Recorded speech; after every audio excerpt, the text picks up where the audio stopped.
Claro, Larissa, o que falou Flávio Bolsonaro? Ele quis fazer uma cena ao pai. Olha, eu posso desistir, contanto que meu pai seja anistiado, que já é muito difícil no Congresso Nacional, mas mais difícil ainda, que o nome dele esteja na urna, ou seja, que ele se torne elegível, o que é considerado impossível pelo Supremo Tribunal Federal e pelo Tribunal Superior Eleitoral. Agora, a maneira como ele disse, que foi considerada péssima pelos deputados bolsonaristas, eu tenho um preço. Quando um candidato à presidência da República diz eu tenho um preço, isso significa que ele pode se vender a qualquer momento. Essa foi a avaliação dos líderes do Centrão e principalmente de alguns integrantes da direita. Fica muito ruim uma candidatura já partir com uma declaração de que ela pode simplesmente ficar pelo meio do caminho.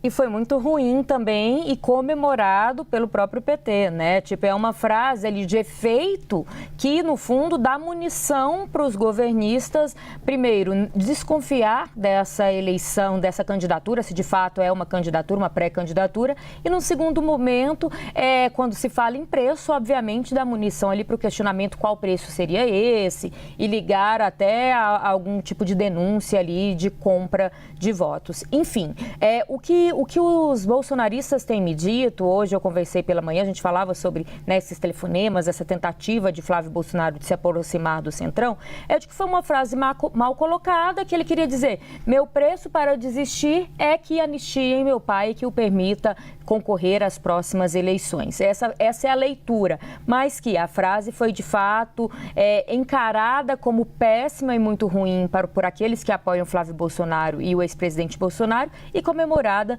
pelos governistas. Por outro lado, hoje, inclusive, linkando os assuntos, eu gosto sempre de fazer isso, né? Porque a política, ela é assim, nada não tem um porquê, pelo contrário, as coisas vão se alinhando ali numa tentativa de negociação. Por outro lado, o que Flávio Bolsonaro pretende, inclusive, dizer hoje, nesse jantar, mais tarde, aos partidos de centro, é que precisa, sim, de um empenho numa anistia, de que ele estaria disposto a deixar a candidatura por um perdão, aí não se sabe se é um perdão de pena, um perdão eleitoral, vou abrir aspas aqui, que permitiria Jair Bolsonaro voltar às disputas, mas que de alguma maneira, se tivesse um benefício ao ex-presidente Jair Bolsonaro, que está preso, cumprindo pena aqui na Polícia Federal, ele poderia abrir mão dessa candidatura.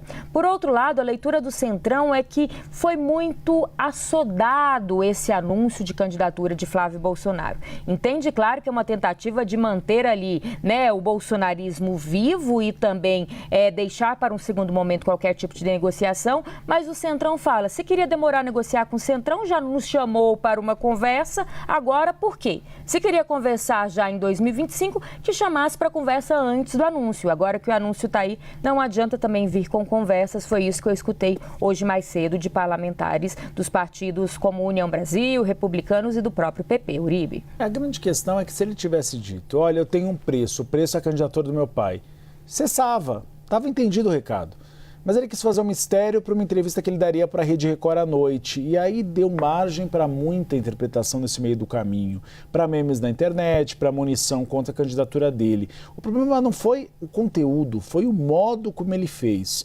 Se ele não tivesse falado em preço, se ele tivesse falado, eu só não sou candidato com uma condição, que meu pai seja anistiado e esteja nas urnas. Tudo certo. Na verdade, é um processo até estratégico dele, inteligente, de conseguir pegar esses votos do pai dele, dizer eu sou meu pai na urna. É até inteligente, mas a maneira como ele falou foi considerada muito equivocada. Eu vou trazer agora informações sobre o julgamento do plano golpista.